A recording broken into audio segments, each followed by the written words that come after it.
Get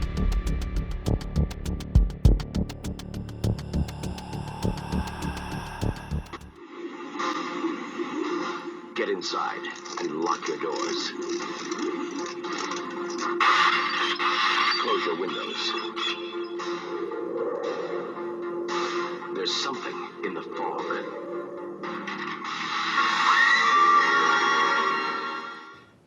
Hello everybody, welcome back to Screenstars and welcome to a classic Halloween film.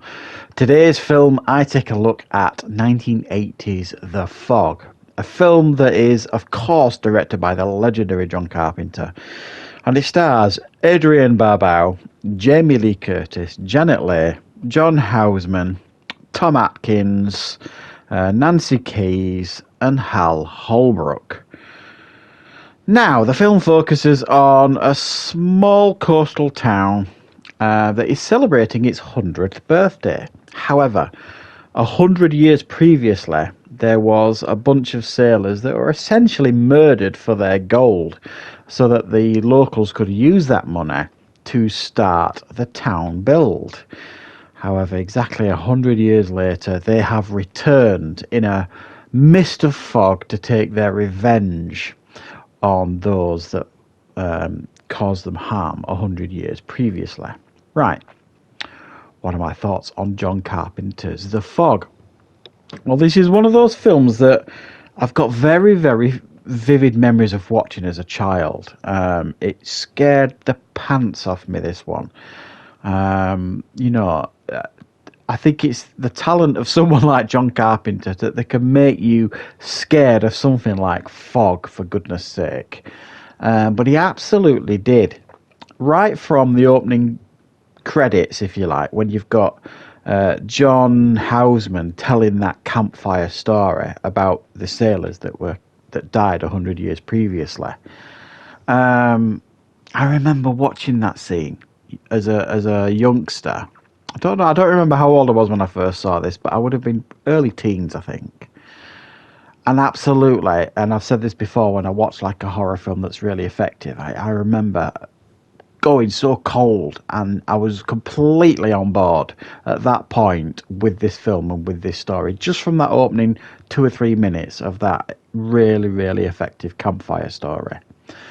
And then the classic score from John Carpenter coming in, that, where the fog comes in and that sweeping synthesizer music comes in, and you're like, it's a long intro. I mean, you get that campfire story, and then you get like the opening credits, and you can see all these supernatural events taking place, windows breaking and car alarms going off and all this kind of stuff going, and something's happening.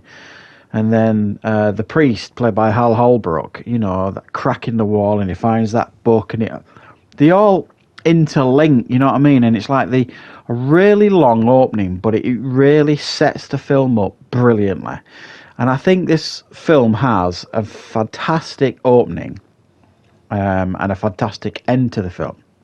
You could argue some of the stuff in between doesn't necessarily work as well. I do think there are still some effective scenes in the middle stuff. The bits where Tom Atkins and Jamie Lee Curtis go and investigate the ship, and they find the body, and the body's in the morgue, and they're all setting up this. How is this possible? It looks like the body's been in the ocean for a month, but he's only been out there a day, and all this weird supernatural stuff. And then the body getting off the bed in the coroner sort of place, and trying to write something on the floor. I mean, all that kind of stuff's really effective stuff, but the film really comes alive when darkness hits, and the fog comes in, and that there's that threat there from the fog, and you're just so on edge. And I rewatched this film to prepare for this review, and it's a few years since I've seen this film, I suppose, even though I've got it in my collection. And it's just, John Carpenter's the absolute master at building suspense. He's so good at it. And it makes you forget the weaknesses of this film, because there are weaknesses of this film. The whole Jamie Lee Curtis character just didn't need to be in this film, apparently, I think. And my understanding is, anyway, she was cast in this film because she couldn't get work after Halloween. So her character feels forced in this film. adds nothing to the film, you could argue. And it's not often you can say that about Jamie Lee Curtis in anything, but she really didn't offer an awful lot. And there's some other characters as well. Her legendary mum, Janet Leigh, who plays like, one of the town elders who's organising the 100-year celebration. Again, you could argue, what does she bring to the film other than her name? So both mother and daughter, really, they don't bring a lot to the film.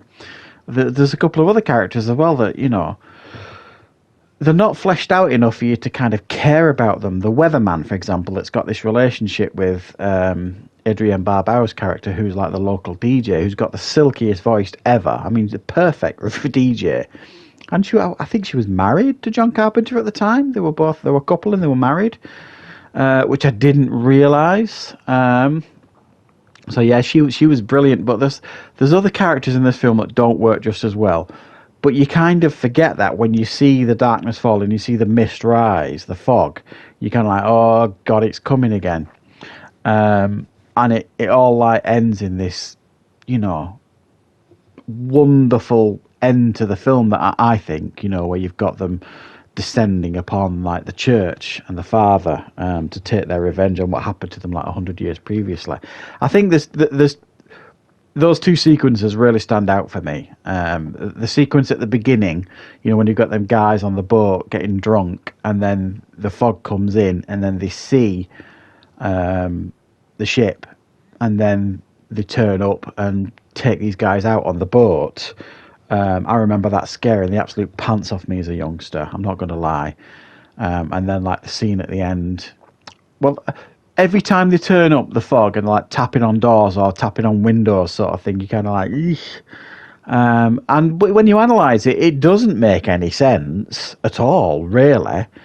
Because you see them breaking through windows and things. It's not as if you have to invite them in. So why are they tapping on doors and windows? So if you sit and analyse it, you could tear it apart, this film. But it just works. That tapping on windows, it just does something to you when you're watching a film like this. It's so well crafted by John Carpenter. You can forgive the weaknesses of the film. Obviously, they tried to remake this in 2005. That didn't go particularly well. I've only seen that film once. I don't remember it being very good. I might even rewatch it and give it a review on the channel, see if it's as bad as I remember. A bit of trivia for you. There's a cameo at the beginning of the film by John Carpenter. He plays like the handyman at the church, I suppose. Rob Bottin, who's the special effects genius that did the special effects for things like The Thing and what have you. He played like the head ghost, Blake, is it, in the film. He was cast by John Carpenter because he was so tall, sort of thing, and it was the first time they met. And it was the start of a beautiful relationship, as we all know. And there's lots of Halloween references in the film in regards to people's names and things like that. And lots of returning actors from the Halloween film as well, for those of you who've got eagle eyes when you're watching this film. But yeah, I do think there are some flaws with this film, but I also still think it is incredibly effective and very, very tension-filled with some genuinely frightening scenes. And yeah, I still really enjoy this one. So yeah, I hope you enjoy this review, guys. Thanks for watching. I will, of course, be back with loads more content on the channel very, very soon.